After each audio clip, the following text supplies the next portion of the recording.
Kamu sebut ini hadiah? Teriak suamiku, melempar kunci tua berkarat itu tepat ke wajahku. Darah menetes, tapi hatiku lebih sakit. Dia tak tahu, kunci itu akses menuju kekayaan yang akan membuatnya bersujud menyesal karena telah mencampakkan berlian demi kerikil. Sebelum ceritanya dimulai, silakan tulis di kolom komentar dari daerah mana saja teman-teman yang menonton cerita ini. Jangan lupa like dan subscribe agar channel ini bisa semakin berkembang dan bisa mempersembahkan cerita yang lebih menarik lagi. Malam itu, jam dinding di ruang tengah menunjukkan pukul 9 lewat. Suara detik jarum jam terdengar begitu nyaring di telingaku, seolah menghitung mundur detak jantungku yang berpacu karena gugup. Di atas meja makan, lilin-lilin aromaterapi sudah menyala, menyebarkan wangi lavender yang menenangkan, kontras sekali dengan gemuruh di dadaku. Hidangan kesukaan suamiku, rendang daging sapi dengan bumbu rempah yang kumasak selama 4 jam, sudah tertata rapi di piring porselen terbaik kami. Hari ini adalah hari ulang tahun pernikahan kami yang ke-5. Sebuah tonggak waktu yang bagiku sangat sakral, namun entah baginya. Aku merapikan gaun sederhana berwarna biru laut yang kukenakan. Gaun ini sudah lama, hadiah dari mendiang ayahku dulu, tapi aku menyimpannya dengan baik. Aku ingin terlihat cantik di depan Arga, suamiku. Terdengar suara mesin mobil menderu di halaman depan. Itu pasti dia. Aku buru-buru merapikan rambut, menarik napas panjang, dan memasang senyum terbaikku. Pintu depan terbuka kasar. Arga melangkah masuk dengan wajah kusut, dasinya sudah longgar, dan aroma samar parfum wanita, yang jelas bukan parfumku, menguar tipis dari kemejanya. "Kamu belum tidur?" tanyanya dingin tanpa menatapku.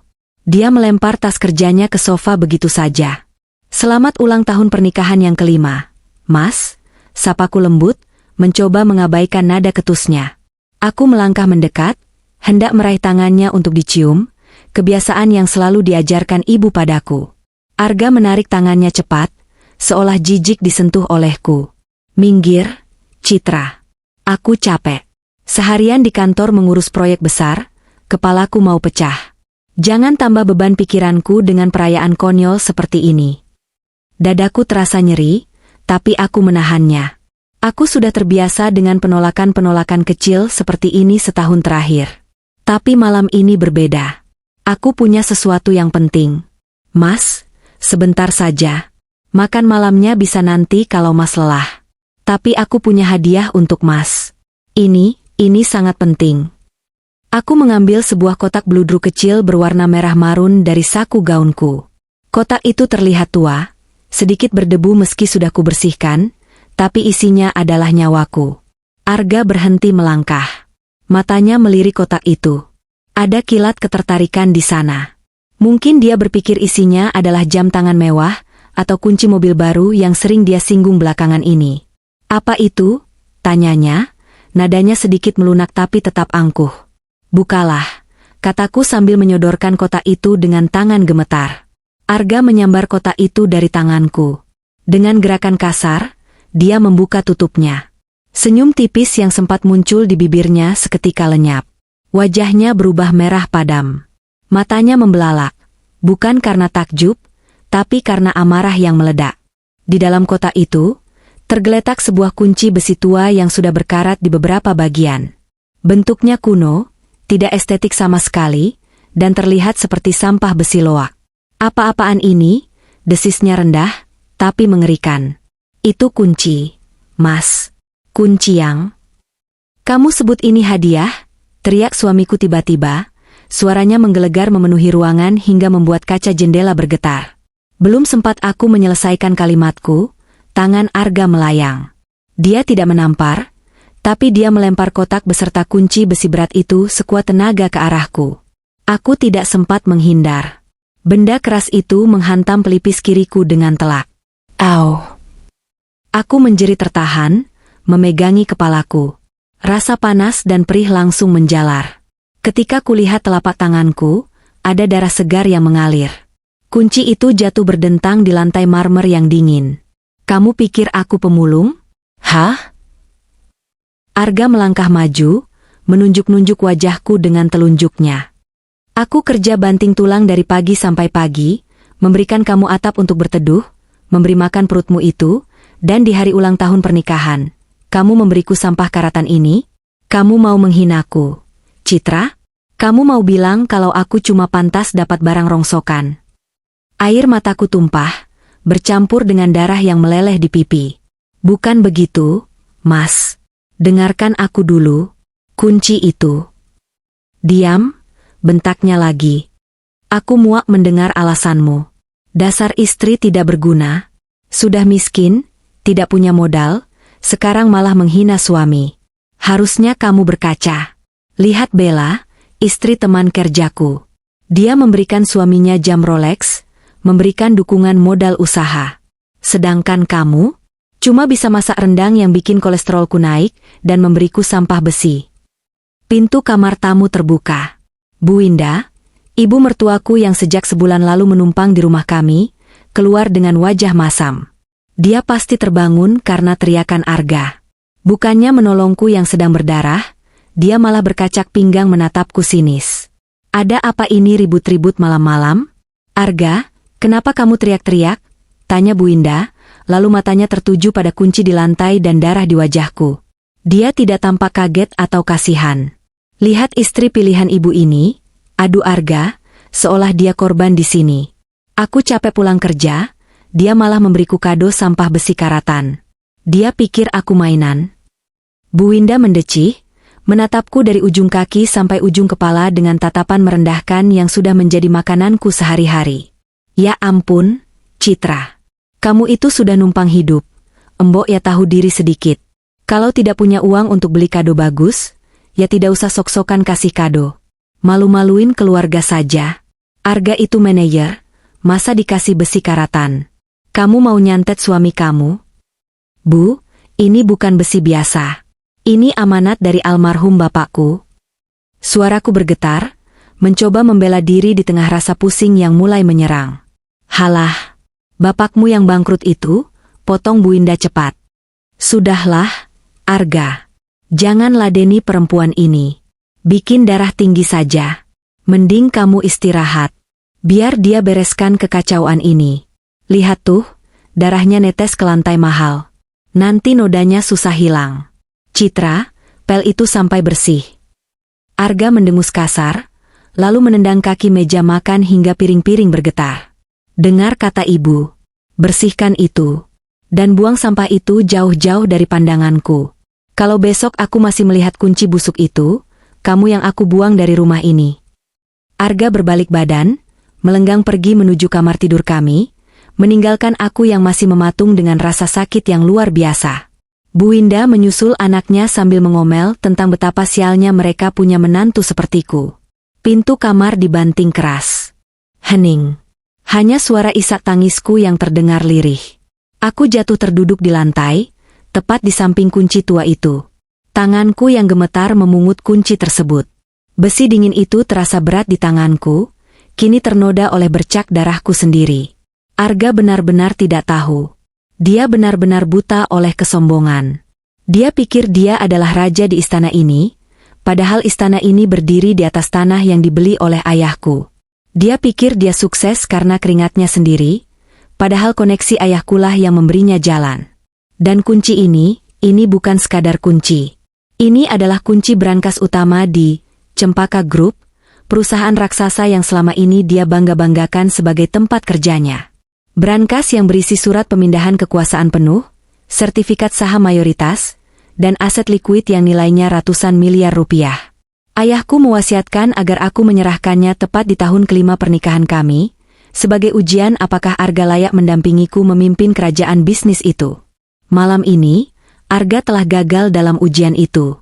Dia tidak hanya gagal, dia telah menghancurkan kertas ujiannya dan meludahi pengujinya. Aku mengusap darah di pipiku dengan punggung tangan.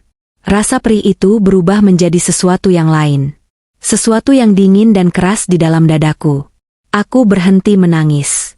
Kutatap pintu kamar tempat suamiku tidur nyenyak setelah melukaiku. Kamu membuang kuncinya, Mas, bisikku lirih pada kesunyian malam. Maka jangan salahkan aku jika pintu masa depanmu tertutup selamanya. Aku bangkit berdiri. Tidak ada lagi Citra yang lemah lembut dan penurut. Malam ini, bersamaan dengan darah yang mengering di wajahku, Cinta di hatiku untuk Arga juga telah mati. Aku menggenggam kunci itu erat-erat. Waktunya untuk mengambil apa yang seharusnya menjadi milikku. Sambil membersihkan luka di pelipisku dengan kapas alkohol di depan cermin kamar mandi tamu, pikiranku melayang mundur. Rasa perih akibat alkohol yang menyentuh luka terbuka ini tidak sebanding dengan rasa perih yang kutahan selama 3 bulan terakhir. Kejadian malam ini hanyalah puncak gunung es. Ledakan yang sudah kutunggu, meski tak menyangka akan sefisik ini. 3 bulan yang lalu, semuanya mulai terasa janggal. Saat itu pagi hari yang cerah. Aku sedang menyiapkan sarapan seperti biasa. Nasi goreng spesial dengan telur mata sapi setengah matang, favorit Arga. Arga turun dengan pakaian rapi, setelan jas mahal yang baru dia beli bulan lalu. Katanya, sebagai manajer umum, dia harus tampil berkelas. Aku tidak pernah protes. Meski uang belanja dapur seringkali ia potong dengan alasan, perusahaan sedang efisiensi. "Mas, uang belanja bulan ini sudah menipis," kataku hati-hati saat menuangkan kopi ke cangkirnya. "Harga-harga di pasar naik semua. Kalau boleh, tolong ditransfer sedikit lagi ya, Mas. Token listrik juga sudah bunyi." Arga meletakkan sendoknya dengan kasar. Suara denting sendok beradu dengan piring keramik membuatku tersentak. Uang lagi, semburnya. "Kamu ini di rumah kerjanya ngapain sih? Cit, boros sekali. Kamu pikir aku mencetak uang di kantor? Perusahaan lagi susah. Citra, gaji karyawan saja dipotong, bonus ditahan. Aku ini pusing mikirin target, kamu malah ngerongrong terus soal uang receh." Aku menunduk, meremas ujung dasterku. "Tapi Mas, aku sudah sangat hemat. Aku bahkan tidak beli skincare 3 bulan ini. Uang yang Mas kasih itu cuma cukup buat makan sederhana dan bayar air. Listrik bulan lalu aku pakai tabungan sisa jualan kue onlineku." "Ya sudah, pakai saja uang kue kamu itu dulu," jawabnya tak acuh. "Jangan manja.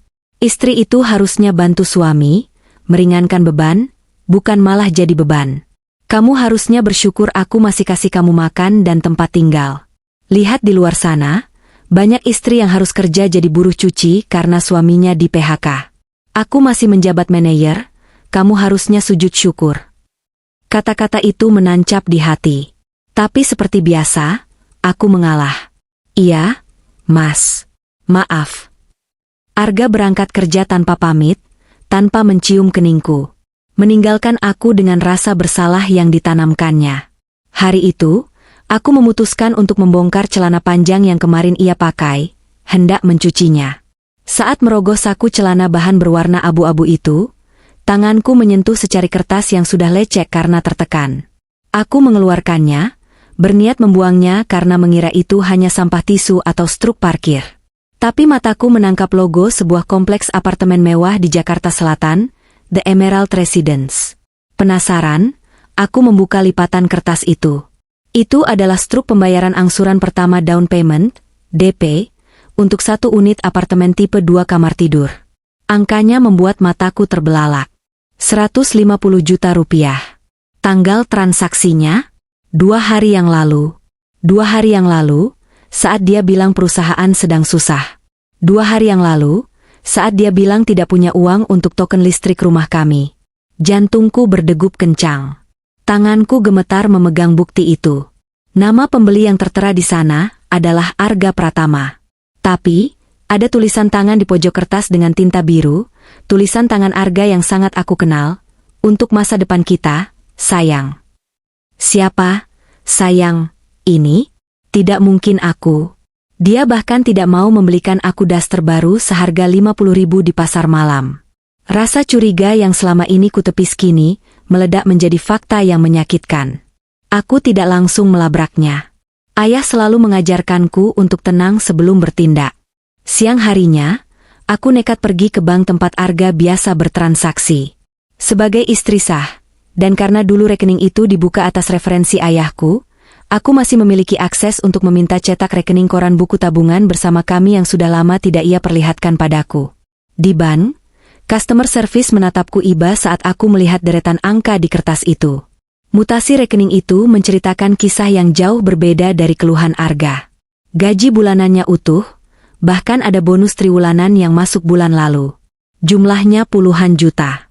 Tapi uang itu mengalir keluar secepat air terjun. Transfer ke toko perhiasan berlian sebesar 20 juta. Transfer ke butik baju bermerek sebesar 5 juta. Pembayaran hotel bintang 5 di akhir pekan, saat dia bilang ada dinas luar kota. Dan yang paling menyakitkan, transfer rutin bulanan sebesar 10 juta ke rekening atas nama Bella Anastasia. Bella.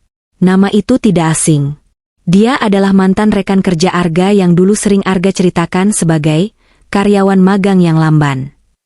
Ternyata, di balik keluhannya, ada hubungan gelap yang mereka biayai dengan uang haku. Aku pulang ke rumah dengan tubuh lemas. Rasanya tulang-tulangku dilolosi satu persatu. Di rumah, aku duduk di ruang tamu yang gelap, memandangi foto pernikahan kami di dinding. Foto di mana Arga tersenyum manis, berjanji di hadapan penghulu untuk setia dalam suka dan duka. Kebohongan itu ternyata sudah dimulai jauh sebelum hari ini. Malam itu, saat Arga pulang, aku mencoba memancingnya. Mas, teman arisanku bilang dia lihat kamu di toko perhiasan minggu lalu. Kamu beli apa? Tanyaku sambil memijat kakinya. Arga tersentak, kakinya menegang sejenak sebelum dia rileks kembali. Halah, temanmu itu salah lihat. Atau matanya katarak. Aku minggu lalu sibuk meeting sama klien dari Jepang. Mana sempat ke toko perhiasan. Lagian uang dari mana? Oh, mungkin salah lihat ya, jawabku datar. Iyalah. Jangan suka dengar gosip. Itu racun, katanya defensif, lalu buru-buru mengambil ponselnya dan mengetik pesan sambil tersenyum-senyum sendiri. Sejak hari itu, aku mulai memperhatikan segalanya dengan lebih jeli. Aku melihat bagaimana dia menyembunyikan ponselnya saat tidur.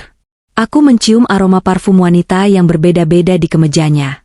Aku melihat bon belanjaan seafood mahal di saku jasnya, padahal di rumah dia selalu minta dimasakkan tempe orek dengan alasan penghematan. Dan puncak rasa sakitku adalah ketika Bu Winda datang menginap sebulan lalu.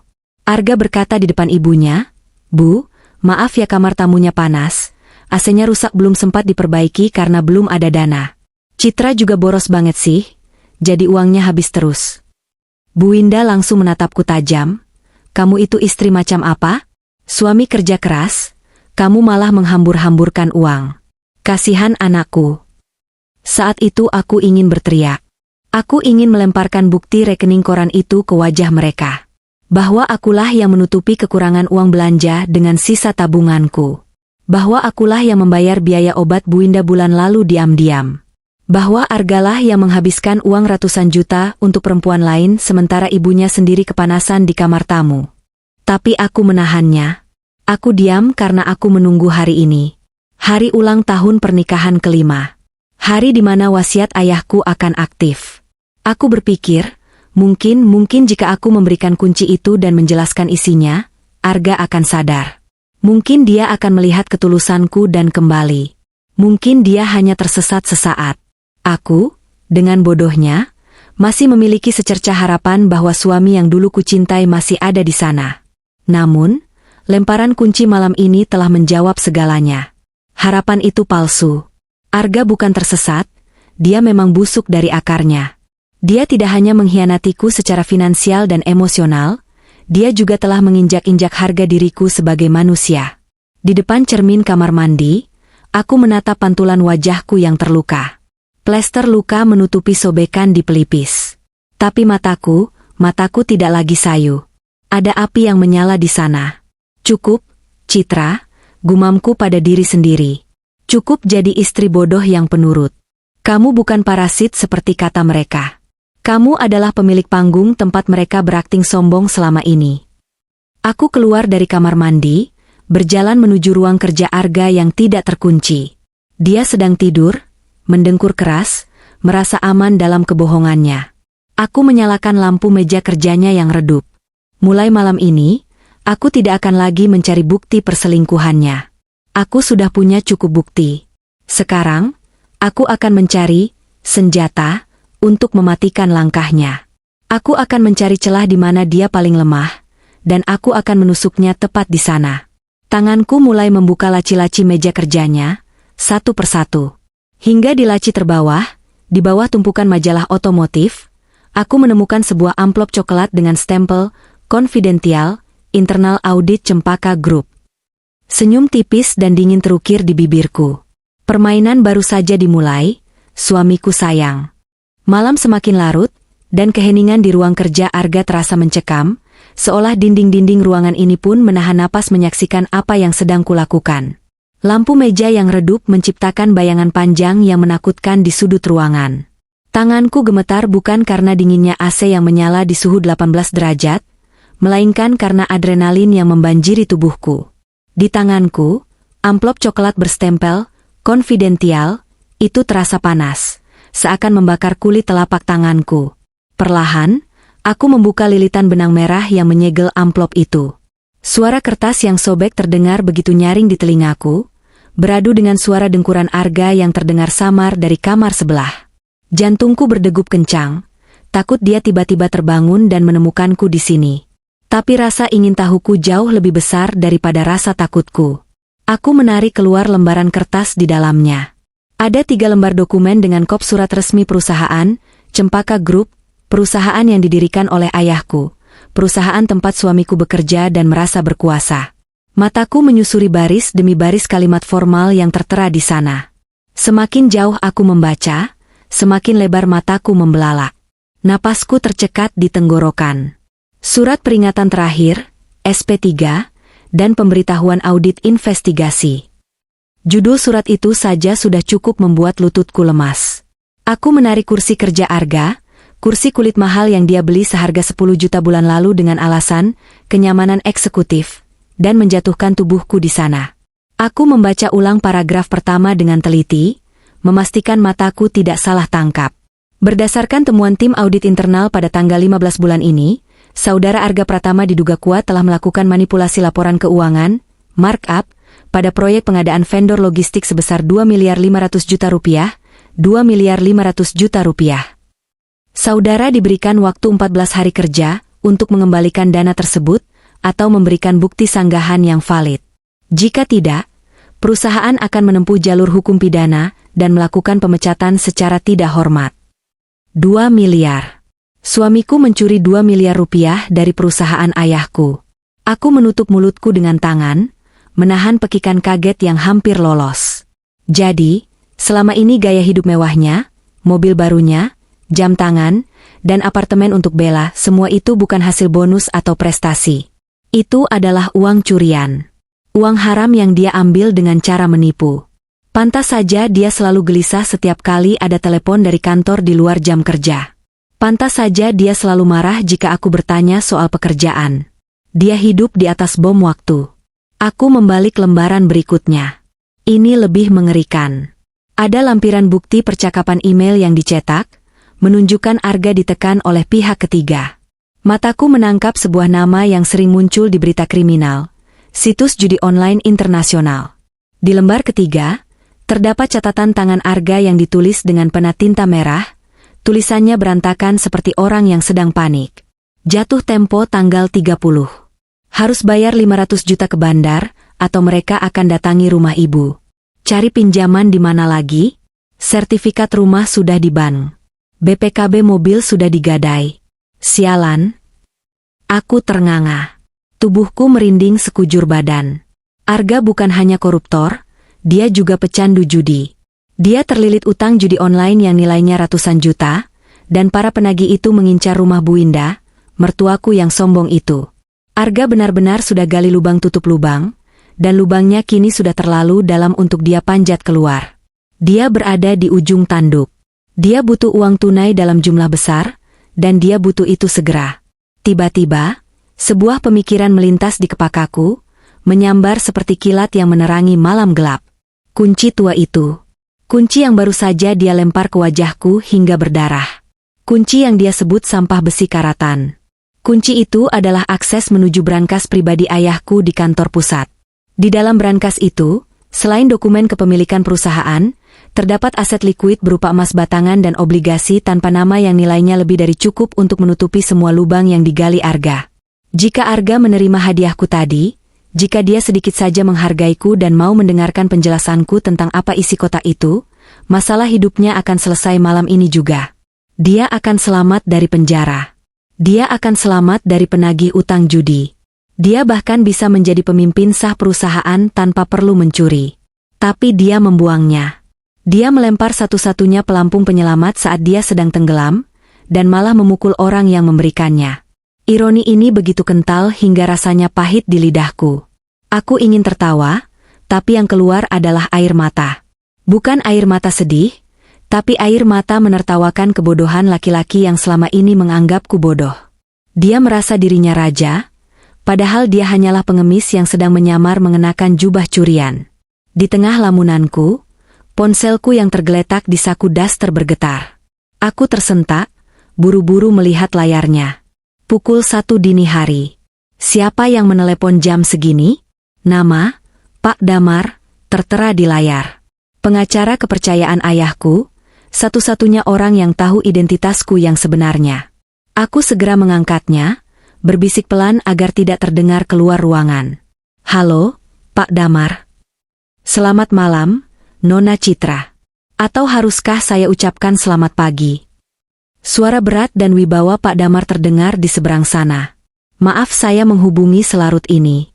Saya baru saja mendarat dari Singapura dan melihat kalender. Hari ini tepat ulang tahun pernikahan Anda yang kelima, bukan? Iya, Pak. Jawabku, suaraku masih sedikit bergetar. Sesuai wasiat almarhum Bapak, hak veto dan kendali penuh atas Cempaka Group akan jatuh ke tangan Anda malam ini, dengan syarat Anda masih memegang kunci utama itu dan suami Anda telah membuktikan kelayakannya. Bagaimana? Apakah Arga sudah menerima amanat itu? Apakah dia lulus ujiannya? Aku terdiam sejenak.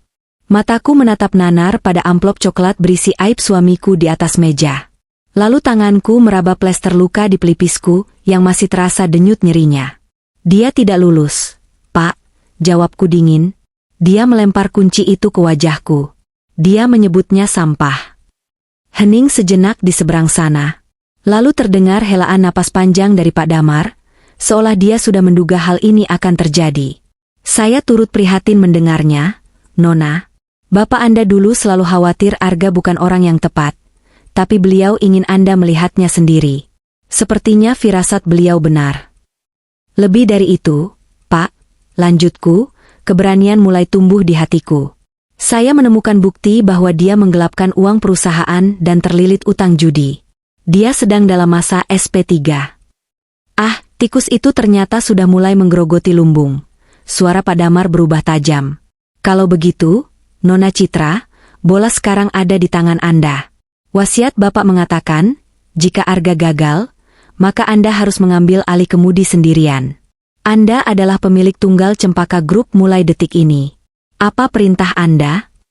Aku memejamkan mata, membayangkan wajah sombong Arga, wajah sinis Bu Indah, dan wajah pelakor Bella yang menikmati uangku. Rasa sakit hati yang selama ini kutumpuk berubah menjadi bahan bakar yang sangat kuat. Aku tidak akan membiarkan mereka lolos begitu saja. Aku tidak akan langsung menceraikannya. Itu terlalu mudah. Aku ingin dia merasakan jatuh dari tempat yang paling tinggi.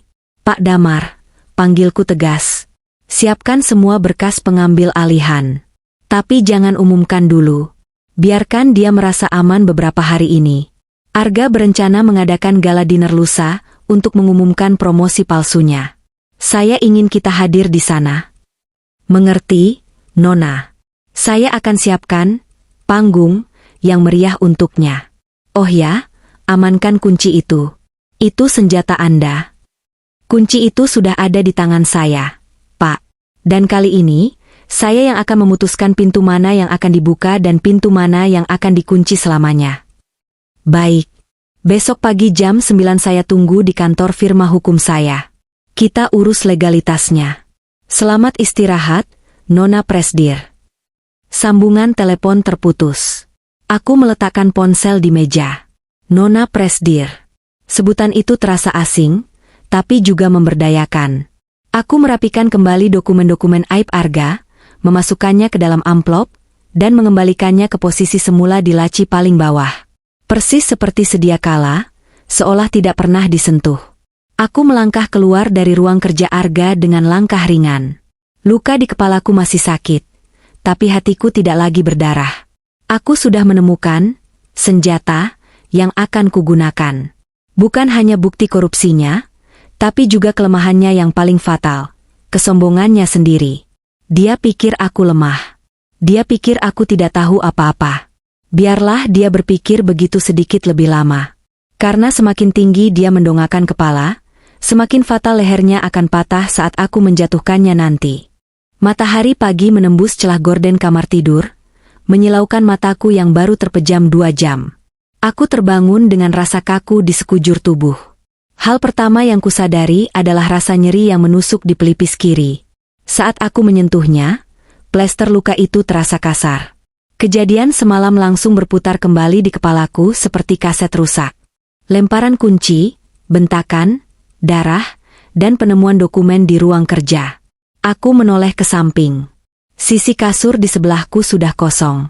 Arga sudah bangun. Terdengar suara tawa riuh dari arah ruang makan. Suara Arga dan ibunya. Mereka tertawa lepas. Seolah tidak ada kejadian mengerikan semalam, seolah mereka tidak baru saja melukai fisik dan hati seseorang yang mengurus hidup mereka. Aku bangkit, berjalan menuju cermin rias. Wajahku terlihat pucat, lingkaran hitam menggantung di bawah mata. Luka di pelipis ini terlihat jelas, sedikit bengkak dan membiru di pinggirannya. Aku bisa saja menutupinya dengan foundation tebal, menyembunyikan aib suamiku seperti yang biasa dilakukan istri-istri sholehah di sinetron. Tapi tidak hari ini. Aku membiarkan luka itu terbuka. Biar menjadi pengingat, dan biar menjadi bukti. Sebelum keluar kamar, aku membuka laci nakas di samping tempat tidurku. Di sana, terbungkus kain sutra putih, tersimpan kunci besi tua berkarat itu. Aku mengambilnya, menggenggamnya erat hingga ujung-ujungnya yang kasar menekan kulitku. Kamu aman bersamaku sekarang, bisikku pada benda mati itu. Aku menyembunyikan kunci itu di dalam tas tanganku yang paling bagus. Tas branded lama pemberian ayah yang jarang kupakai karena Arga selalu bilang tas itu kuno. Hari ini, aku akan memakainya. Aku mandi air dingin untuk menyegarkan pikiran, lalu mengenakan setelan blazer dan celana bahan warna hitam yang tersisa dari masa-masa aku magang di kantor ayah dulu. Pakaian ini membuatku merasa lebih tegak, lebih berwibawa. Saat aku melangkah ke ruang makan, tawa Arga dan Bu Winda mendadak berhenti. Keheningan canggung menyelimuti meja makan yang penuh dengan sisa sarapan bubur ayam, yang pasti mereka beli di depan komplek, karena aku tidak memasak pagi ini. Arga menatapku, matanya menyipit melihat pakaian rapiku dan luka di pelipisku. Tidak ada rasa bersalah di matanya, hanya rasa terganggu.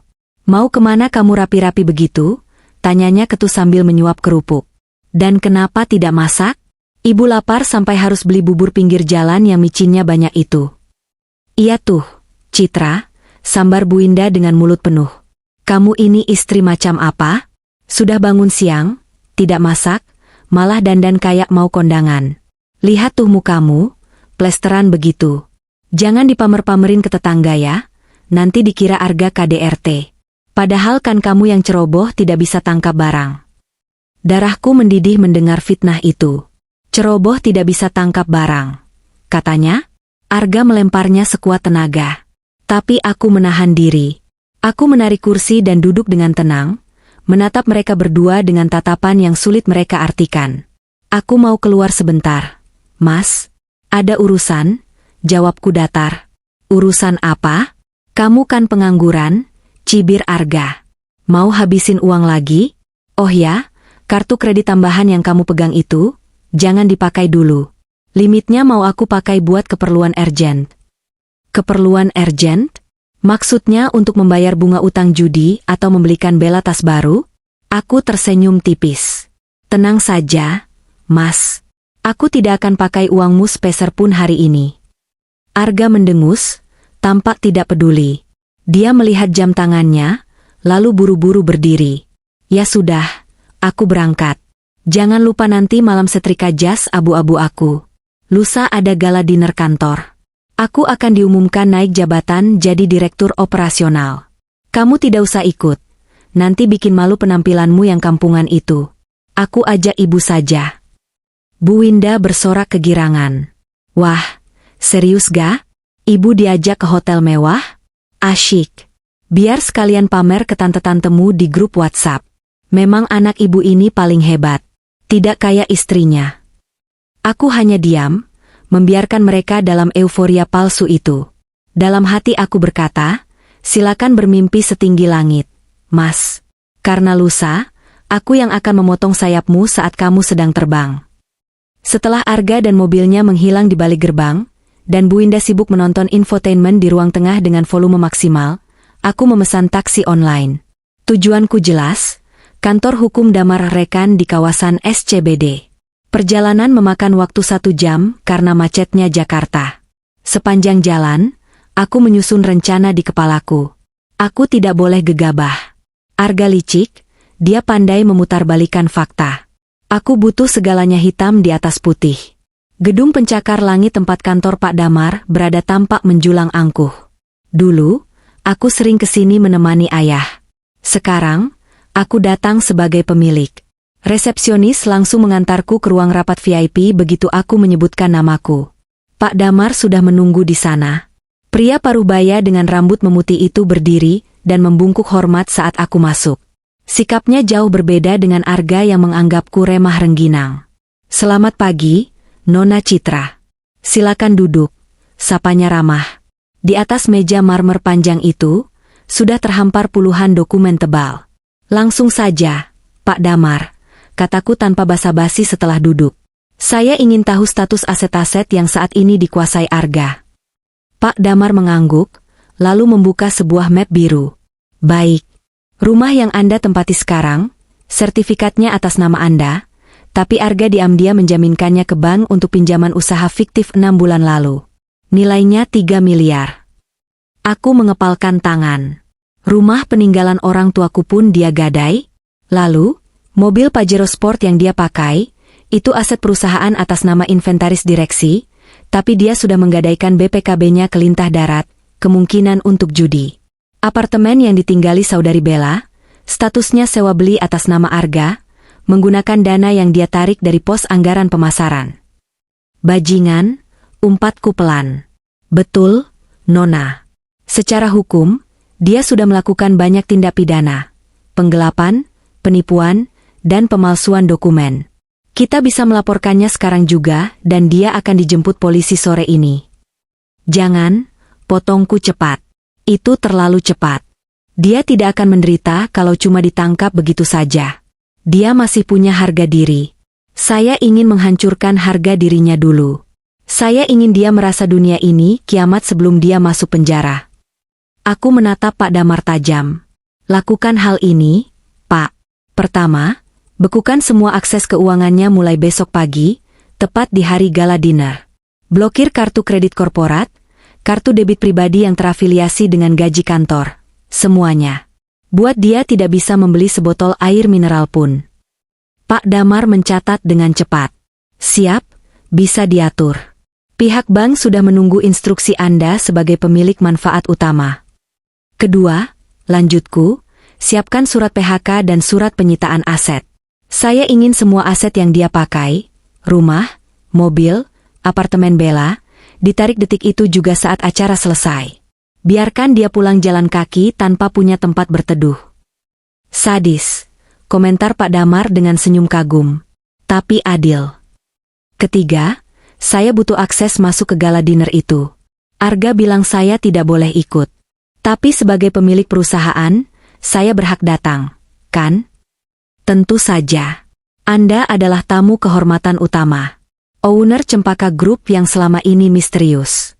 Saya akan atur agar event organizer menyiapkan grand entrance untuk Anda. Lampu sorot, musik, semuanya. Kita buat Arga berpikir dia bintang utamanya, sampai lampu menyorot ke arah Anda. Aku mengangguk puas.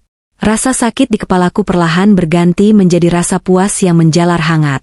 Aku mengeluarkan kunci tua berkarat itu dari tasku, dan meletakkannya di atas meja mengkilap itu. Ini kuncinya, Pak. Kunci yang dia buang. Tolong bersihkan karatnya sedikit, dan beri figura kaca yang cantik.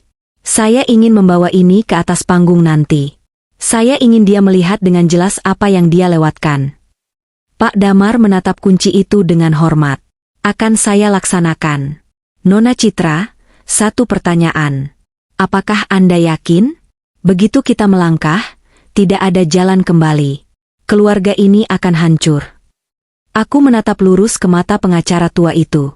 Mataku tidak berkedip.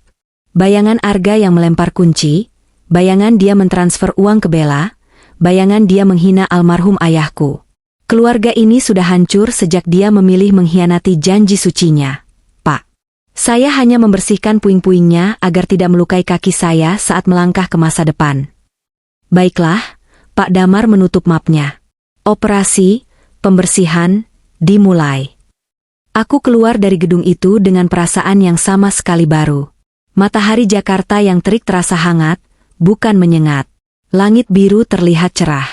Aku bukan lagi Citra si istri penurut yang bodoh. Aku adalah badai yang sedang bergerak perlahan menuju pantai, siap menyapu bersih istana pasir yang dibangun suamiku. Tunggu aku di panggung itu, Arga. Hadiah terbesarmu sedang kupersiapkan. Dan kali ini, hadiahnya tidak akan meleset. Pagi hari sebelum acara gala dinner yang diagung-agungkan itu tiba, suasana di rumah kami terasa seperti udara sebelum badai besar menghantam. Langit Jakarta di luar jendela terlihat mendung, seabu-abu perasaanku saat melihat Arga sibuk mematut diri di depan cermin besar ruang tengah. Dia sedang mencoba setelan jas tuxedo hitam pekat dengan kerasatin yang baru saja diantar oleh kurir butik langganannya. Katanya, ini jas khusus untuk menyambut jabatan barunya sebagai direktur. Harganya 15 juta rupiah, jumlah yang cukup untuk memberi makan satu keluarga miskin selama setahun, tapi bagi Arga, itu hanya investasi penampilan. Aku duduk di sofa sambil memegang cangkir teh hangat, menikmati aroma melati yang menenangkan saraf-sarafku. Di pangkuanku ada buku novel yang kubaca hanya sebagai kedok, karena mataku sebenarnya terus mengawasi gerak-gerik suamiku. Dasi kupu-kupunya miring tidak, Bu? Tanya Arga pada ibunya yang sedang sibuk memoles kuteks merah menyala di kukunya. Sudah ganteng, ga? Pokoknya nanti malam ibu harus duduk di meja paling depan ya. Ibu mau pamer sama Tante Sari yang sombong itu kalau anak ibu sudah jadi direktur. Jawab Bu Indah tanpa menoleh, terlalu asyik dengan kecantikannya sendiri. Tenang saja, Bu. Nanti kita dijemput pakai Alphard kantor. Pajero lama itu ditarik kemarin buat servis. Katanya mau diganti unit baru yang lebih mewah. Bual Arga. Padahal aku tahu, Pajero itu ditarik karena tim audit aset yang diperintahkan Pak Damar sudah mulai bergerak senyap. Drama dimulai tepat pukul 10 pagi. Bel pintu berbunyi. Arga yang sedang memesan karangan bunga papan ucapan selamat untuk dirinya sendiri. Ya, dia narsis sekali, lewat telepon, berjalan membuka pintu. Di sana berdiri seorang kurir dari butik jas tadi. Maaf, Pak Arga. Bos saya menelepon. Katanya pembayaran pelunasan jas via transfer tadi pagi gagal. Declinet. Jadi saya diminta gesek kartu di sini atau bawa jasnya kembali, kata kurir itu sopan tapi tegas. Arga tertawa meremehkan. Apa? Gagal? Tidak mungkin. Limit saya ratusan juta. Mesin edisi kamu yang rusak kali, atau sinyal jelek. Sini, gesek lagi. Arga mengeluarkan kartu kredit platinum andalannya dengan gaya angkuh. Kurir itu mengeluarkan mesin edisi portable. Arga menggeseknya dengan percaya diri. Bip, bip, bip. Suara mesin itu terdengar nyaring di ruang tamu yang hening. Maaf Pak, declinet. Keterangannya, card blocked by issuer, ucap kurir itu sambil menunjukkan layar mesin. Wajah Arga berubah sedikit merah. Ah, bodoh. Pakai yang ini. Dia mengeluarkan kartu kedua. Kartu dari bank berbeda. Bip, bip, bip. Sama Pak. Diblokir juga. Keringat dingin mulai muncul di dahi Arga yang licin. Dia mencoba kartu debit gajinya. Ini pasti bisa. Ini kartu gaji. Hasilnya nihil. Transaksi ditolak. Saldo tidak dapat diakses. Mas, ada apa? Tanyaku pura-pura polos, meletakkan cangkir tehku. Kok lama sekali? Diam kamu. Ini pasti sistem perbankan nasional lagi down, bentak Arga panik. Dia mulai menelepon call center bank dengan tangan gemetar. Aku mendengar percakapannya dari jauh. Suara Arga meninggi, lalu berubah menjadi gagap. Apa maksudnya pembekuan aset? Atas perintah siapa? Otoritas apa? Saya ini nasabah prioritas. Halo? Halo? Arga membanting ponselnya ke sofa. Wajahnya pucat pasi. Kurir butik itu mulai tidak sabar. Gimana, Pak? Kalau tidak bisa bayar, jasnya saya bawa lagi. Bos saya galak, Pak. Harga diri Arga tercabik-cabik. Dia tidak mungkin membiarkan jas kebanggaannya diambil lagi di depan mataku dan ibunya. Bu, ibu ada uang tunai tidak? Atau transfer dulu pakai banking ibu? Nanti Arga ganti 2 kali lipat besok setelah pelantikan. Bu Winda melongo. Loh, uang ibu kan habis buat beli perhiasan kemarin. Gak? Kan kamu yang suruh ibu beli kalung buat acara nanti malam. Keheningan yang memalukan menyelimuti ruangan. Akhirnya, dengan sangat terpaksa dan wajah menahan malu luar biasa, Arga melepas jas tuxedo itu. Dia melemparkannya ke arah kurir dengan kasar. Ambil tuh kain lap, nanti saya beli butik bos kamu sekalian. Teriaknya, menutupi rasa malunya dengan arogansi. Kurir itu hanya menggeleng kepala, melipat jas itu, dan pergi. Arga berdiri mematung dengan kemeja putihnya yang kusut. Dia menoleh padaku, matanya nyalang. Kamu punya simpanan uang belanja kan? Mana? Berikan padaku sekarang. Aku menatapnya dingin. Mas lupa? Kemarin Mas bilang aku boros dan tidak becus atur uang. Uangku sudah habis buat bayar listrik yang Mas tunggak. Belum sempat Arga memaki lagi, ponsel Bu Winda berdering nyaring. Halo? Siapa ini? Tanya Bu Winda ketus. Namun detik berikutnya, wajah tua itu berubah menjadi topeng ketakutan. Matanya melotot, mulutnya menganga. Apa? Disegel? Siapa yang berani segel rumah saya? Saya laporkan polisi kalian. Bu Winda menjatuhkan ponselnya, tubuhnya merosot ke lantai. Dia menangis histeris. Arga, rumah ibu, ga? Tetangga bilang ada orang-orang berbadan besar menempelkan stiker, disita, di pagar rumah ibu. Katanya rumah itu jaminan utang. Utang apa? Ga? Ibu tidak pernah utang. Arga mundur selangkah, wajahnya kini bukan lagi pucat, tapi seputih kertas. Itu adalah ulah penagih utang judinya. Karena rekeningnya beku dan dia tidak membayar cicilan pagi ini sesuai janji, sistem otomatis, pemburu, mereka bergerak menyita aset jaminan. Arga telah memalsukan tanda tangan ibunya untuk menjaminkan sertifikat rumah itu. Itu pasti salah paham. Bu, cicit Arga, suaranya hilang ditelan kepanikan. Salah paham gundulmu, teriak Bu Winda, tiba-tiba mendapat tenaga untuk memukul anaknya. Kamu apakan sertifikat rumah ibu? Kamu bilang disimpan di brankas kantor biar aman. Dasar anak durhaka. Kekacauan itu begitu nikmat untuk ditonton. Ibu dan anak yang biasanya bersekongkol menghinaku, kini saling serang. Arga bingung, tertekan dari segala arah. Uang tidak ada, kartu mati, aset disita, ibunya mengamuk. Sudah. Diam semua. Arga berteriak frustrasi sambil menjambak rambutnya sendiri. Ini cuma cobaan sebelum sukses. Kalian tidak mengerti bisnis. Begitu aku dilantik jadi direktur malam ini, aku dapat bonus penandatanganan kontrak 5 miliar. Aku akan bayar semuanya. Lunas. Dia menatapku dengan tatapan membunuh. Dan kamu, Citra, siapkan baju terbaikmu. Kamu ikut nanti malam. Aku mengernyit. Loh? Katanya aku bikin malu. Jangan banyak tanya. Mobil kantor tidak datang. Kita harus naik taksi. Aku tidak punya uang tunai buat bayar taksi. Kamu pasti nyelip-nyelipin uang kan di dompetmu? Ayo berangkat sekarang. Kita cari pinjaman jas di penyewaan kostum. Aku hampir tertawa. Calon direktur, naik taksi, pakai jas sewaan, dan minta istri yang dia hina untuk membayarnya? Baik, Mas, jawabku patuh. Aku akan ikut. Aku akan menyaksikan momen besarmu. Ya, momen kehancuran besarmu, tambahku dalam hati. Aku masuk ke kamar, mengganti dasterku dengan gaun hitam sederhana namun elegan yang sudah kupersiapkan. Di dalam tasku, kunci tua berkarat itu sudah terbungkus rapi dalam kotak kaca kecil yang disiapkan kurir Pak Damar tadi pagi-pagi buta lewat pintu belakang. Saat kami berangkat, Arga duduk di dalam taksi online yang bau apek dengan wajah tegang. Dia terus-menerus mengecek ponselnya, mencoba menghubungi Bella, tapi sepertinya Bella juga sedang sulit dihubungi. Mungkin Pak Damar sudah mulai meneror Bella dengan tagihan-tagihan fiktif juga. Tenang saja, Mas, kataku lembut, memecah keheningan di dalam taksi. Mungkin ini ujian buat orang yang mau naik derajat. Atau mungkin teguran karena Mas membuang hadiah istri. Arga menoleh cepat, matanya menyala marah. Jangan bahas kunci rongsokan itu lagi.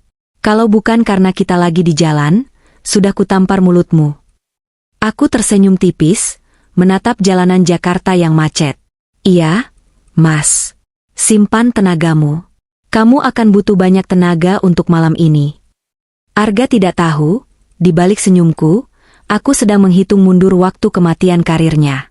Ballroom Hotel Kempinski malam itu bermandikan cahaya kristal yang menyilaukan. Ratusan tamu undangan, para pemegang saham, mitra bisnis, dan pejabat tinggi, berlalu lalang dengan gelas champagne di tangan. Musik orkestra mengalun lembut, menciptakan atmosfer kemewahan yang sempurna. Namun, di tengah gemerlap itu, ada satu rombongan yang terlihat sangat kontras. Kami. Arga berjalan masuk dengan jas sewaan yang sedikit kebesaran di bagian bahu, membuatnya terlihat seperti anak kecil yang memakai baju ayahnya. Bu Winda, meski memakai kebaya mahal, wajahnya sembab sisa menangis tadi siang, bedaknya tebal tapi tak mampu menutupi guratan stres. Dan aku, berjalan satu langkah di belakang mereka, memegang clutch bag berisi senjata pemungkas. Jangan jauh-jauh, bisik Arga tajam padaku. Kalau ada yang tanya, bilang kita baru saja kena musibah copet dompet. Makanya tidak bawa mobil sendiri. Kebohongan demi kebohongan terus dia produksi. Aku hanya mengangguk. Dari kejauhan, aku melihat Bella. Dia mengenakan gaun merah menyala yang sangat terbuka, berdiri di dekat meja prasmanan. Arga langsung menghampirinya, meninggalkan aku dan ibunya begitu saja. Aku melihat mereka berbisik-bisik tegang. Bella terlihat marah, mungkin menagih janji apartemen atau transferan yang macet. Sementara Arga terlihat memohon-mohon. Tiba-tiba, lampu ballroom meredup. Suara pembawa acara, MC, menggema, meminta perhatian hadirin. Selamat malam, Bapak dan Ibu sekalian. Selamat datang di malam penganugerahan Cempaka Group. Malam ini spesial, karena kita akan mengumumkan restrukturisasi kepemimpinan baru yang akan membawa perusahaan kita ke era kejayaan. Arga langsung menegakkan punggungnya. Wajah paniknya berubah menjadi topeng percaya diri. Dia yakin ini saatnya. Dia yakin namanya akan dipanggil. Dia kembali ke sisi kami, menggandeng Bu Indah, tapi mengabaikanku. Dengar itu, Bu. Itu panggilan buat Arga, bisiknya bangga. MC melanjutkan, namun sebelum itu, mari kita saksikan laporan kinerja tahunan dari manajer umum kita, Bapak Arga Pratama, yang digadang-gadang sebagai kandidat kuat direktur operasional. Tepuk tangan terdengar sopan. Arga tersenyum lebar, melangkah naik ke panggung dengan dada membusung. Dia mengambil mikrofon, menatap ratusan pasang mata di depannya. Dia merasa seperti raja dunia. Terima kasih, ucap Arga, suaranya dibuat berwibawa. Merupakan kehormatan bagi saya berdiri di sini. Tahun ini adalah tahun yang berat, tapi dengan kerja keras, integritas, dan kejujuran, saya berhasil membawa departemen saya melampaui target. Saat dia mengucapkan kata kejujuran, aku memberi kode pada Pak Damar yang berdiri di sudut gelap ruangan dekat operator multimedia. Pak Damar mengangguk. Tiba-tiba, layar LED raksasa di belakang Arga berkedip. Grafik penjualan yang tadinya terpampang, mendadak berubah menjadi hitam, glitch, lalu muncul sebuah video. Bukan video profil perusahaan. Itu adalah rekaman CCTV dari sebuah kasino di luar negeri. Terlihat jelas wajah Arga sedang melempar chip judi dengan wajah frustrasi. Hadirin mulai berbisik-bisik. Arga yang membelakangi layar belum sadar. Dia masih pidato. Karena bagi saya, perusahaan ini adalah rumah kedua. Layar berubah lagi. Kini menampilkan foto-foto bukti transfer bank. Penerima, Bella Anastasia. Keterangan, cinta kamu selamanya. Nominal, 50 juta rupiah. Di sebelahnya, Terpampang scan surat utang Arga kepada sindikat judi online dengan jaminan sertifikat rumah ibunya. Bisik-bisik berubah menjadi seruan kaget. Itu Pak Arga. Gila, itu bukti korupsi. Selingkuh juga. Arga mulai merasa ada yang salah. Dia melihat penonton tidak lagi menatapnya dengan kagum, tapi dengan jijik dan kaget. Bella di sudut ruangan terlihat pucat dan mencoba kabur, tapi dihadang oleh dua orang satpam berbadan tegap. Kenapa? Kenapa kalian melihat saya begitu? Tanya Arga bingung lewat mic. Dia menoleh ke belakang. Dunia Arga runtuh dalam 1 detik. Matanya terbelalak melihat aibnya terpampang sebesar layar bioskop. Lututnya gemetar hebat. Mikrofon di tangannya terjatuh, menghasilkan suara feedback yang menyakitkan telinga. Ini fitnah. Ini rekayasa AI. Siapa yang bajak sistem? Teriak Arga histeris. Suaranya pecah tanpa mic. Bukan bajakan, Arga. Sebuah suara wanita terdengar jernih dan tegas dari pengeras suara utama. Semua mata mencari sumber suara. Pintu utama ballroom terbuka lebar. Lampu sorot, spotlight, langsung mengarah ke sana. Aku berdiri di sana, bukan sebagai istri yang teraniaya. Aku sudah melepas blazer hitamku, menyisakan gaun malam berwarna emas yang berkilauan di baliknya. Gaun yang kupakai berlapis tadi. Aku berjalan membelah kerumunan dengan langkah pasti, diiringi Pak Damar dan tim pengacara di belakangku. Citra, gagap Arga dari atas panggung. Dia tampak seperti tikus yang tertangkap basah di lumbung padi. Aku naik ke atas panggung. Bunyi hak sepatu tinggiku menggema di lantai kayu panggung, ketuk demi ketuk yang menghitung sisa waktu kebebasannya. Aku berdiri tepat di hadapannya, merebut mikrofon yang dia jatuhkan. Perkenalkan, kataku lantang pada seluruh hadirin. Nama saya Citra Cempaka. Putri tunggal dari pendiri Cempaka Group, dan mulai malam ini, saya menyatakan diri sebagai pemilik tunggal dan CEO perusahaan ini. Suara kaget memenuhi ruangan. Kilatan lampu kamera wartawan yang entah sejak kapan diundang Pak Damar, mulai menyambar-nyambar membutakan mata. Tidak mungkin. Desis Arga, wajahnya basah oleh keringat dingin. Kamu cuma ibu rumah tangga, kamu miskin. Aku menatapnya dengan tatapan yang bisa membekukan neraka. Perlahan, aku mengangkat tangan kananku. Di sana, tergenggam sebuah bingkai kaca kecil yang cantik. Di dalamnya, terpasang kunci besi tua berkarat yang dia lempar semalam. Ingat ini, Arga? Tanyaku, memperlihatkan kunci itu ke wajahnya, lalu ke arah kamera wartawan. Semalam, di hari ulang tahun pernikahan kita, aku memberikan ini padamu. Ini adalah kunci brankas utama ayahku. Kunci yang berisi otoritas penuh atas aset perusahaan senilai triliunan rupiah. Jika kamu menerimanya dengan baik, semua utangmu lunas. Semua masalahmu selesai. Kita akan memimpin bersama. Napas Arga tercekat. Matanya menatap kunci itu dengan tatapan horor, seolah melihat hantu. Dia baru sadar apa yang telah dia buang. Dia baru sadar bahwa dia telah membuang tiket lotre yang sudah menang demi sampah. Tapi kamu tidak bilang. Suaranya gemetar parah. Aku mau bilang, tapi kamu melemparnya ke wajahku. Potongku tajam. Aku menunjuk plester di pelipisku. Darah ini buktinya. Kamu menyebut hadiahku sampah. Kamu menghinaku. Kamu berselingkuh dengan uangku. Dan kamu menjaminkan rumah ibumu sendiri untuk judi. Aku menoleh ke hadirin. Mulai detik ini, saya memecat saudara Arga Pratama secara tidak hormat. Dan saya memerintahkan tim hukum untuk memproses semua bukti penggelapan dana yang sudah ditampilkan tadi ke kepolisian. Jangan, teriak Bu Indah dari bawah panggung. Dia lari tertatih-tatih mendekat, air matanya membanjiri wajah keriputnya. Citra, menantuku sayang. Jangan begitu nak, itu suamimu. Maafkan dia, ibu mohon. Kami hilaf. Maaf, Bu Indah, kataku datar tanpa emosi. Saya bukan menantu yang ibu inginkan, kan? Ibu bilang saya parasit. Sekarang parasit ini sedang membersihkan inangnya. Arga tiba-tiba ambruk. Kakinya tidak kuat lagi menopang tubuhnya. Dia jatuh berlutut di depanku, tepat di ujung sepatu hak tinggiku. Pria yang kemarin membentakku, pria yang merasa dirinya Tuhan di rumah tangga kami, kini bersimpuh seperti pengemis. Citra, sayang. Arga mencoba meraih kakiku. Tangannya gemetar hebat.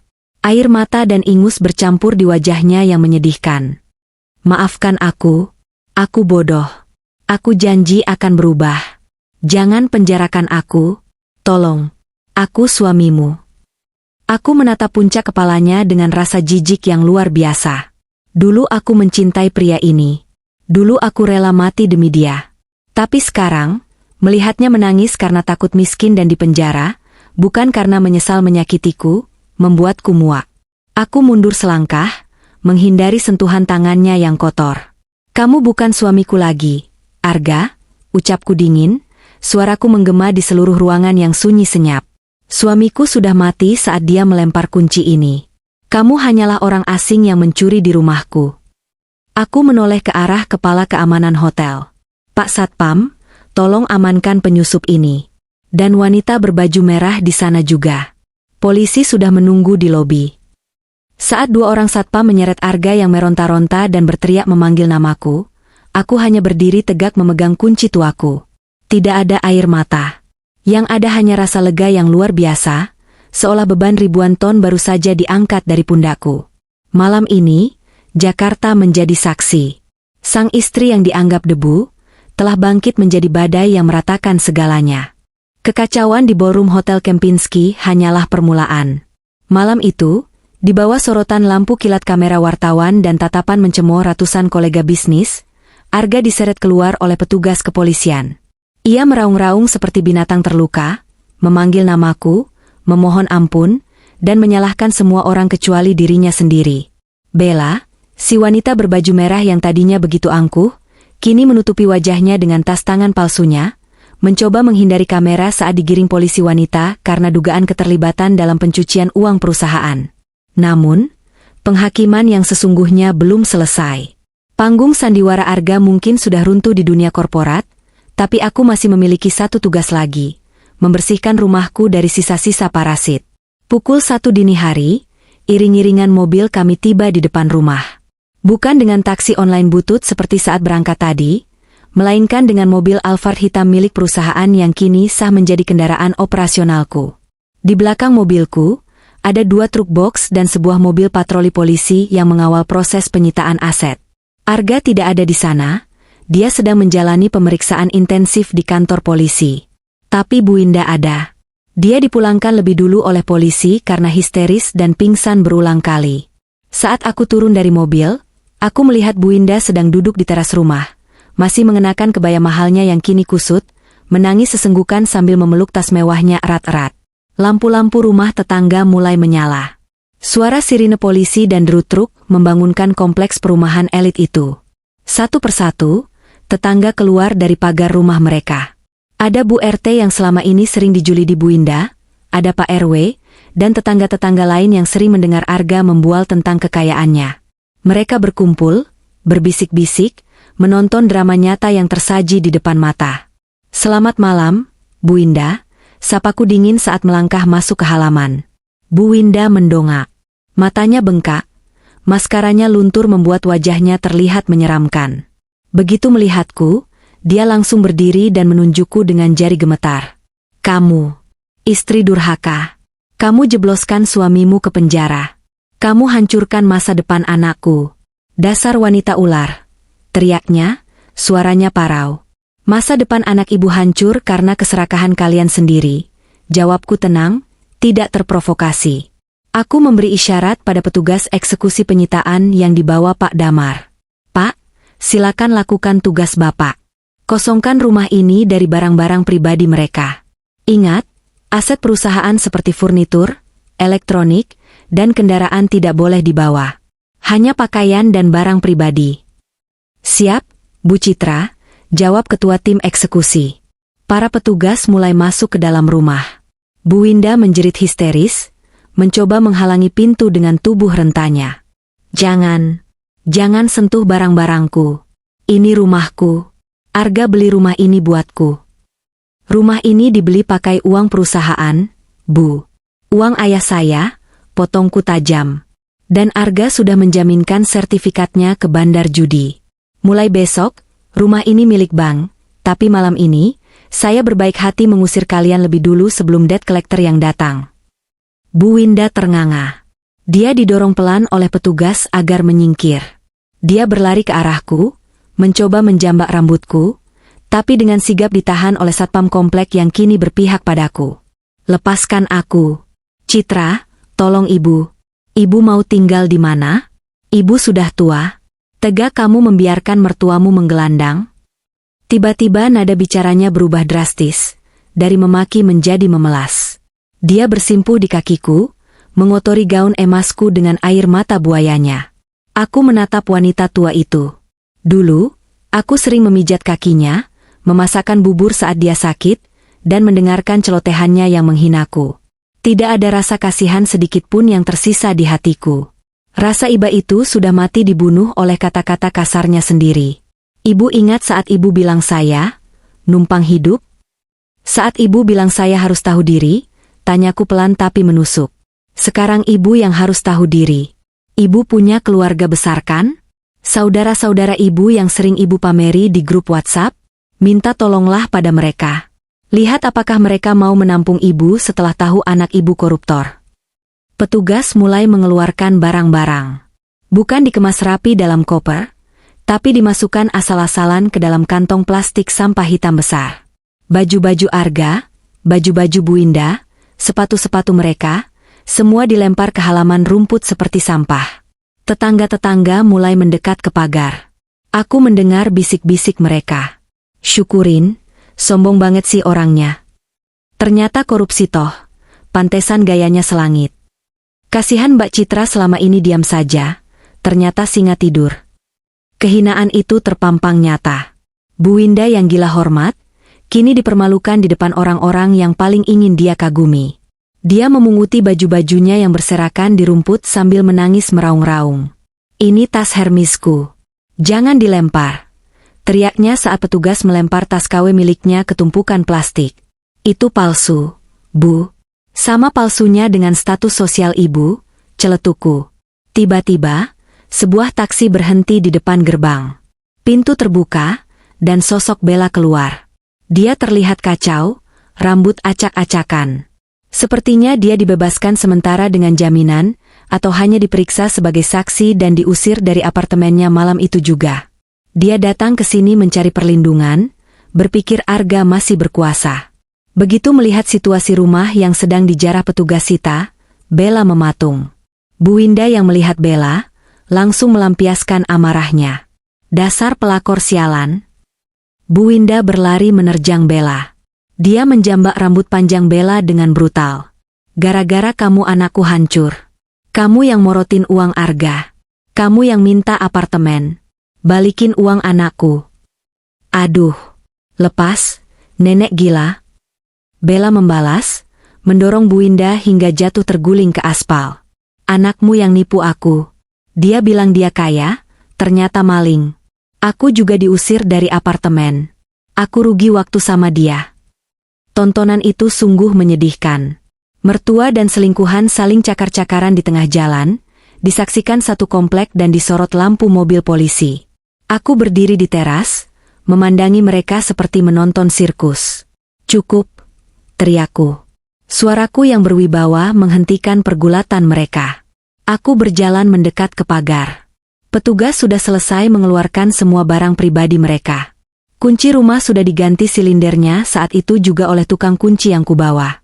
Kalian berdua, tunjukku pada Bu Winda dan Bella. Dan Arga yang ada di sel. Dengarkan baik-baik.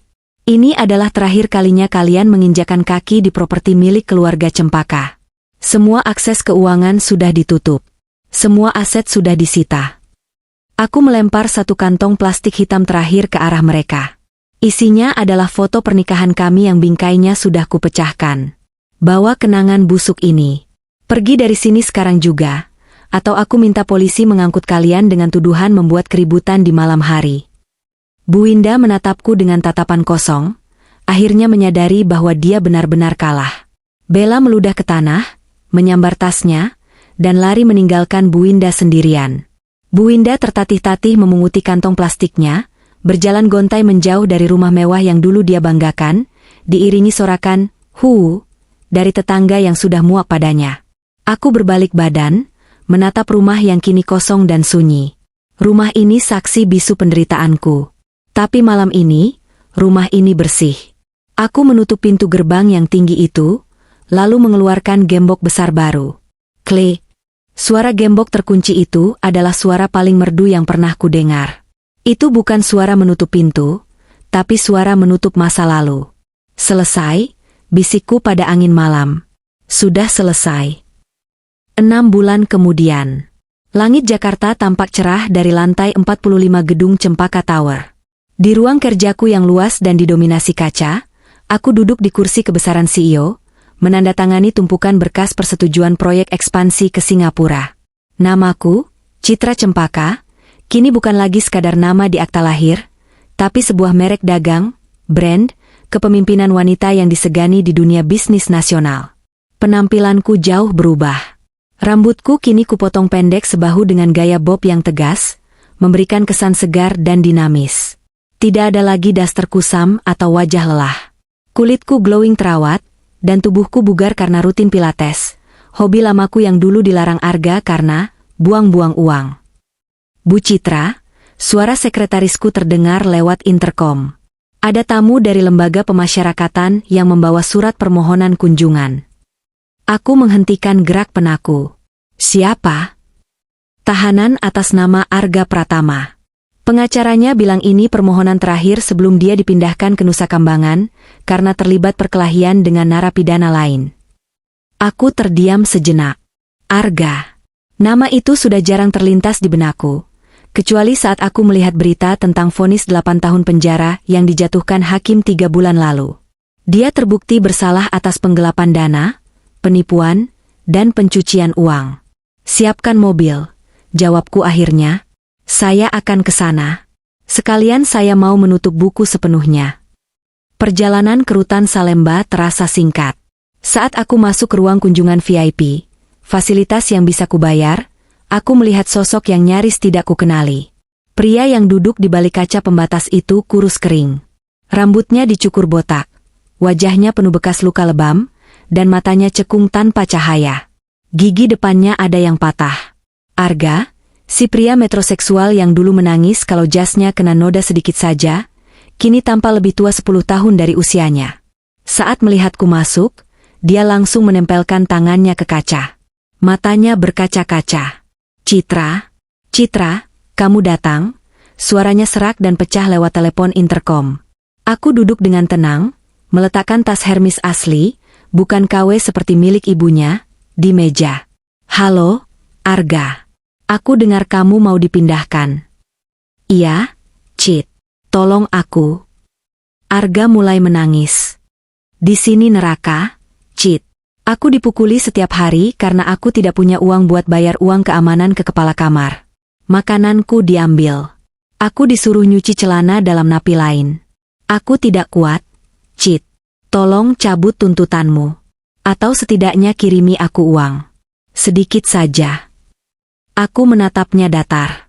Rasa cinta, benci, atau marah sudah tidak ada. Yang ada hanya rasa asing. Hukum sudah berjalan, Arga. Aku tidak bisa mencabut apa yang sudah diputuskan negara. Dan soal uang, bukannya kamu punya Bella? Atau ibumu? Arga tertawa getir, tawa orang gila. Bella? Perempuan jalang itu sudah menikah lagi dengan kakek-kakek pemilik toko emas di Surabaya begitu aku ditangkap. Dia bahkan jadi saksi yang memberatkanku di pengadilan demi menyelamatkan dirinya sendiri. Dan ibu? Tanyaku. Wajah Arga semakin mendung. Ibu stroke ringan setelah diusir dari kontrakan petaknya bulan lalu. Sekarang dia di panti jompo sosial milik pemerintah. Tidak ada yang mau merawatnya.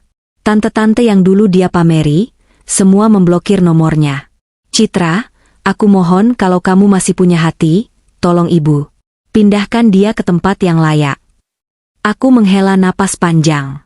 Karma bekerja dengan cara yang brutal tapi presisi. Mereka yang dulu sombong di atas panggung buatan sendiri, kini jatuh ke dasar jurang yang mereka gali. Aku sudah mengirim stafku untuk mengecek ibumu minggu lalu. Kataku, membuat mata Arga terbelalak penuh harap. Aku sudah melunasi biaya pengobatan stroke-nya. Tapi, aku tidak akan memindahkannya ke VIP. Dia akan tetap di panti sosial itu, agar dia belajar bersyukur dan bersosialisasi dengan orang-orang yang dulu dia anggap rendah. Terima kasih, Cit, terima kasih. Arga terisak. Dan aku? Apa kamu mau membantuku? Kita pernah saling mencintai, Cit. 5 tahun. Aku berdiri, merapikan blazerku. 5 tahun itu kamu yang menghancurkannya dalam 1 malam. Arga. Kamu melempar kuncinya. Ingat? Aku mengeluarkan sebuah benda dari tasku. Itu adalah kunci tua berkarat yang kini sudah dibingkai emas murni yang indah. Aku menempelkannya ke kaca. Kunci ini sekarang menjadi pajangan di meja kerjaku. Setiap kali aku melihatnya, aku diingatkan bahwa nilai seseorang tidak dilihat dari kemasannya, tapi dari isinya. Kamu memilih kemasan, dan kamu membuang isinya. Citra. Nikmati waktumu, Arga. Belajarlah menjadi manusia di dalam sana. Mungkin saat kamu keluar 8 tahun lagi, kamu sudah cukup rendah hati untuk memulai dari nol. Tapi jangan pernah cari aku lagi. Aku menutup telepon interkom, memutus suaranya yang masih memanggil-manggil namaku dengan putus asa. Aku berbalik dan berjalan keluar tanpa menoleh lagi. Punggungku tegak, langkahku ringan. Di luar penjara, matahari bersinar terik. Pak Damar sudah menunggu di samping mobil. Sudah selesai, Bu Presdir? Tanyanya sambil membukakan pintu. Aku tersenyum, senyum yang benar-benar lepas. Sudah, Pak. Tutup bukunya. Kita punya masa depan yang harus dibangun. Mobil melaju membelah jalanan Jakarta. Aku melihat pantulan wajahku di kaca jendela. Wanita di kaca itu bukan lagi korban. Dia adalah pemenang. Dia adalah Citra, wanita yang memegang kunci hidupnya sendiri. Dan kali ini, tidak ada seorang pun yang bisa merebutnya lagi.